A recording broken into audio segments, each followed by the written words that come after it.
Public safety and national security ਸੰਬੰਧੀ committee ਵੱਲੋਂ Canada ਵਿੱਚ ਪੁਲਿਸਿੰਗ ਅੰਦਰ ਪ੍ਰਣਾਲੀਗਤ ਨਸਲਵਾਦ ਸੰਬੰਧੀ ਆਪਣੀ ਰਿਪੋਰਟ ਪੇਸ਼ ਕੀਤੀ ਗਈ, ਜਿਸ ਵਿੱਚ ਪਿਛਲੇ ਸਾਲ 52 ਗਵਾਹਾਂ ਨੂੰ ਸੁਣਿਆ ਗਿਆ। ਕਮੇਟੀ ਵੱਲੋਂ ਪੁਲਿਸ ਵਿੱਚ ਸੁਧਾਰਾਂ ਲਈ 42 ਸਿਫਾਰਸ਼ਾਂ ਵੀ ਕੀਤੀਆਂ ਗਈਆਂ ਤਾਂ ਜੋ ਕੈਨੇਡੀਅਨਾਂ ਨੂੰ ਜਾਤੀਵਾਦ ਅਤੇ ਹੋਰ ਪੱਖਪਾਤ ਮੁਕਤ ਪੁਲਿਸ ਸੇਵਾਵਾਂ ਮਿਲ ਸਕਣ। ਇਸ ਸੰਬੰਧੀ ਕਮੇਟੀ ਮੈਂਬਰ MP ਕਮਲ ਖੈਰਾ ਵੱਲੋਂ ਜਾਣਕਾਰੀ ਸਾਂਝੀ ਕੀਤੀ ਗਈ ਹੈ। A little over a year ago, death of George Floyd shook the entire world. Knowing full well that Canada is not immune to racism,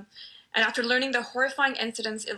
involving the RCMP and the Indigenous people, my colleagues and I on committee set out to better understand the presence of systemic racism in policing in Canada and the impact it has on Indigenous, Black and racialized Canadians.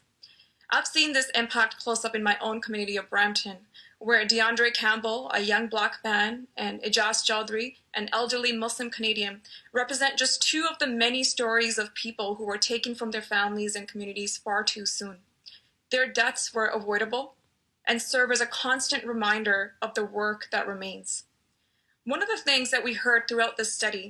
and was identified as a major challenge for police services was the increasingly number of police interactions in responding to crises related to mental health or wellness checks.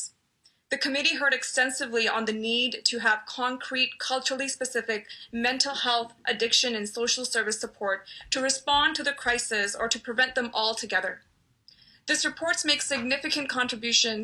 recommendations to the Government of Canada on this to work with provinces and territories, municipalities, Indigenous and racialized communities to ensure adequate funding and service responsibilities related to mental health and victim services, and to encourage the use of personnel specialized in victim services, mental health, who would be available with first responders in situations requiring de-escalation that are tailored to address the needs of the specific communities. Our committee also heard from Peel Regional Police Chief Nish, who has set out to make bold and meaningful changes shifting from traditional law enforcement methods to a pro-public health model which is rooted in human rights. By teaming up with Ontario Human Rights Commission and the Canadian Mental Health Association, Peel Regional Police is moving in the right direction in showcasing how policing can be done differently in addressing systemic racism.